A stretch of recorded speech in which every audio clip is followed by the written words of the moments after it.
ഞാൻ ഈ എന്താ എടുക്കുന്നതെന്ന് കണ്ട് നിങ്ങൾ തെറ്റിദ്ധരിക്കേണ്ട. വേദയ്ക്ക് ഒരു പാർട്ടി വെയർ നോക്കുന്ന ബഹളമാണ് നിങ്ങളെ കണ്ടുകൊണ്ടിരിക്കുന്നത്. അല്ല, അറിയാൻ മേല അങ്ങോട്ട് ചോദിക്കുകയാണേ, വേദയുടെ ഏജിനുള്ള കുട്ടികൾക്കൊക്കെ നമ്മൾ എവിടെ പോയി ഡ്രസ്സ് എടുക്കും? സത്യം പറഞ്ഞാൽ വേദയുടെ ഏജിനുള്ള കുട്ടികൾക്ക് ഡ്രസ്സില്ല. ഇപ്പോൾ എൻ്റെ നമ്മുടെ ലേഡീസിൻ്റെ ഡ്രസ്സാണ്, അതിൻ്റെ സ്മോൾ സൈസാണ് ഞാൻ വേദയ്ക്ക് എടുക്കുന്നത്. ഈ 11-12 വയസ്സായിട്ട് ഹൈറ്റും വെയിറ്റും ഒക്കെ ഉള്ള കുട്ടികൾക്ക് നമ്മൾ എവിടെ ചെന്ന് ഡ്രസ്സ് എടുക്കും അല്ലേ? അത് പറഞ്ഞിട്ട് കാര്യമില്ല. 100 കടയിൽ കയറി ഇറങ്ങിയപ്പോൾ ഏകദേശം എനിക്കും വേദയ്ക്കൊക്കെ ഇഷ്ടപ്പെട്ട ഒരു സാധനം കിട്ടിയിട്ടുണ്ട് കേട്ടോ.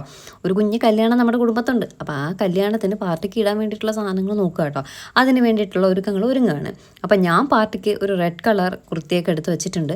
അപ്പോൾ സുഡിയോയിലൊന്ന് ചുമ്മാ ഒന്ന് നിരങ്ങാനായിട്ട് കയറിയപ്പോഴേക്കും ചുമന്ന കളർ നെയിൽ പോളിഷ് ഇരിക്കുന്നത് കണ്ട് വാരി കയ്യിലങ്ങ് ആവശ്യത്തോടെ പൂശി കേട്ടോ. പിന്നീട് അതങ്ങോട്ട് നോക്കിയപ്പോൾ എൻ്റെ അമ്മ ഇതെന്താണ് ഞാൻ കയ്യിൽ ചെയ്തു വെച്ചിരിക്കുന്നതെന്ന് എനിക്ക് തന്നെ കണ്ടിട്ട് എന്നോട് പുച്ഛം തോന്നി കേട്ടോ. പുച്ഛം, ഒരു ലോഡ് പുച്ഛം. കാരണം കൈ അമ്മാതിരി വൃത്തികേടായി. ഇത്രയും ചുമപ്പൊന്നും ഞാൻ എൻ്റെ കയ്യിലിടാറില്ല. പക്ഷേ അത് ഉണങ്ങി അതൊന്ന് സെറ്റായൊക്കെ വന്നപ്പോൾ വലിയ കുഴപ്പമില്ല കേട്ടോ. ആ ഡ്രസ്സിനെ മാച്ചാവും സംഭവം.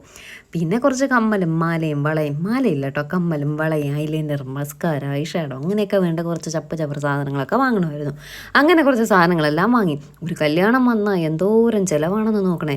ഡ്രസ്സ് പിന്നെ കല്യാണച്ചക്കൻ്റെ അമ്മ എടുത്ത് തന്നത് കൊണ്ട് ആ ഒരു ലാഭം വന്നു കേട്ടോ. എങ്കിലും ഉണ്ടല്ലോ റിസപ്ഷൻ ഇടാൻ വേണ്ടേ ഡ്രസ്സ്, അതിന് എടുത്ത് പൈസ എത്രയായി? എനിക്ക് മാത്രമല്ലല്ലോ, വേദയ്ക്കും എടുക്കണ്ടേ. ഡ്രസ്സ് എടുക്കുന്നതിലുപരി ഈ പറഞ്ഞ പോലെ മാച്ചിന് കമ്മൽ, മാച്ചിന് വള, മാച്ചിന് മാല, പിന്നെ ബ്യൂട്ടീഷ്യൻ വിടാൻ സാധനങ്ങൾ, എന്തെല്ലാം നോക്കണം. എൻ്റെ അമ്മ രൂപ എത്ര ഇറങ്ങിയെന്നറിയോ? എനിക്ക് തോന്നുന്നു എൻ്റെ ചീമയുടെ കല്യാണത്തിന് പോലും ഞാൻ ഇത്രയും ഒരുങ്ങിയിട്ടില്ലെന്ന് തോന്നുന്നു കേട്ടോ. അത്രമാത്രം ഒരുക്കമായിരുന്നു ഈ ഒരു കല്യാണത്തിന് വേണ്ടിയിട്ട്. ഒരുക്കമല്ല, ഒരുക്കലോടൊരുക്കം. അത് കഴിഞ്ഞതേ നേരെ ബ്യൂട്ടീഷ്യൻ വിടാനായിട്ട് സ്റ്റെയിൻ സ്റ്റൈലിലേക്ക് വന്നിട്ടുണ്ട് കേട്ടോ. നമ്മുടെ സ്ഥിരം സലൂൺ തന്നെയാണ്. തിരുമലയിൽ നിന്ന് പേയാടേക്ക് പോകുമ്പോൾ നമ്മുടെ ICICI ബാങ്ക് കുശക്കോട് അമ്പലം എത്തുന്നതിന് തൊട്ട് മുകളിലൊരു ICICI ബാങ്ക് ഉണ്ട്.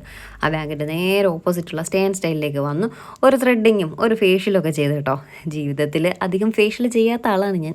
പക്ഷേ എന്തോ മുഖമൊക്കെ ഒന്ന് കരിവാളിച്ചിരിക്കും പോലെ തോന്നി. എന്നാൽ പിന്നെ ഒന്ന് ഫേഷ്യൽ ചെയ്തേക്കാമെന്ന് കരുതി അങ്ങനെ ഫേഷ്യലും ചെയ്തു കേട്ടോ.